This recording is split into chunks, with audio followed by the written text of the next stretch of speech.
questions about whether you are moving closer, or you believe the U.S. is moving closer to striking Iranian nuclear facilities. Where's your mindset on that? I can't say that, right? Well, You don't seriously think I'm going to answer that question?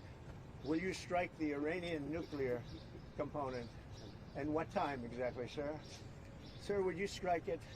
Would you please inform us so we can be there and watch? I mean, you don't know that I'm going to even do it. You don't know. I may do it. I may not do it. I mean, nobody knows what I'm going to do. I can tell you this, that Iran's got a lot of trouble, and they want to negotiate. And I said, why didn't you negotiate with me before? All this death and destruction. Why didn't you negotiate? I said to the people, why didn't you negotiate with me 2 weeks ago? You could have done fine.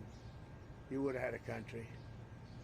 It's very sad to watch this. I mean, I've never seen anything like it. It's so, everyone thought it was going to be the reverse. I didn't think so. And I was telling them, you gotta do something. You gotta negotiate. And at the end, last minute, they said, no, we're not going to do that, and they got hit. Remember 60 days, and then came the 60. 61 is going to become a very famous number. That was one hell of a hit. That first hit, that was one hell of a hit. Not sustainable, to be honest. That's where it ended. It ended on the first night. Yes. Is it too late though? Do you think it's too late to now? Not really. Nothing's too late. The only thing too late is Powell. Powell's too late. Too late, Powell. Have the Iranians reached out to you, Mr. President? What? Have the Iranians reached out to you? Yes. And what did they say?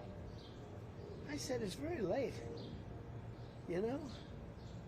I said it's very late to be talking. Mr. President. We may meet. It's. I don't know. There's a big difference between now and a week ago, right? Big Mr. difference. President, you said you just about said we may meet. Is this about Vance and with possibly going to talk about? It's about anybody. They even suggested they come to the White House. It's a big difference. But they've suggested that they come to the White House. That's, courageous, but, it's like not easy for them to do. But they suggested, because I can't go now because of what's going on. I had to come back early from the G7, which was terrific, by the way, in Canada. Really terrific. Good people. Is there a possibility of next week or sooner that you're... Well, I don't know how much longer it's going to go on. I mean, they're totally defenseless. They have no air defense whatsoever. We've totally captured... we've totally captured the air, Brian. Yeah, Mr. President, you've been fairly compassionate towards the Iranian people. I have been. It's human. The human beings. I know a lot of people from Iran, from New York, from Washington, mostly from New York. They're incredible people. They're smart. They're energetic. They can be difficult, but so can you. No, they're great people. They're smart people. And those people are getting the hell beat out of them now. And it's really a shame. It's so stupid. It's so stupid. It's another one, Russia, Ukraine is so stupid. Would have never happened if I was president. You guys agree with that, right? Would have never happened if I was president.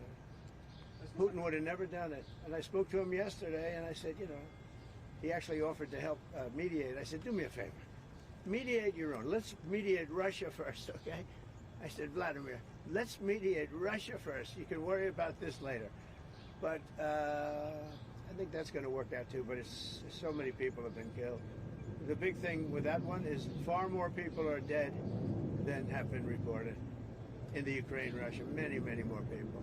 Mr. The building President, falls down, they say nobody was hurt. What does unconditional surrender mean? Well, you know what it means. Unconditional Can you explain it for those who very simple don't? Words, very simple. Unconditional surrender. That means I've had it. Okay, I've had it. I give up. No more.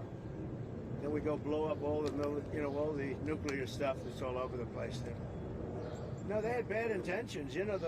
For 40 years they've been saying death to America, death to Israel, death to anybody else that they didn't like. They were bullies. They were schoolyard bullies.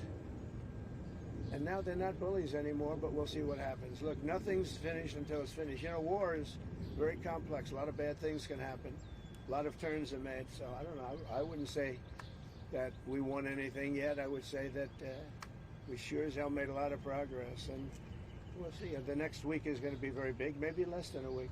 Maybe less.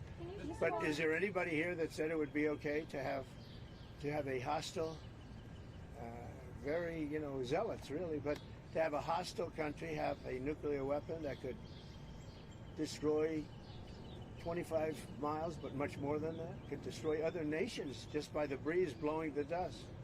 You know, that dust blows to other nations and they get decimated. This is just not a threat you can have. And we've been threatened by Iran for many years. You know, if you go back and look at my history, if you go back 15 years, I was saying we cannot let Iran get a nuclear weapon. I've been saying it for a long time. I mean it more now than I ever meant it. Yeah. Mr. President, a question.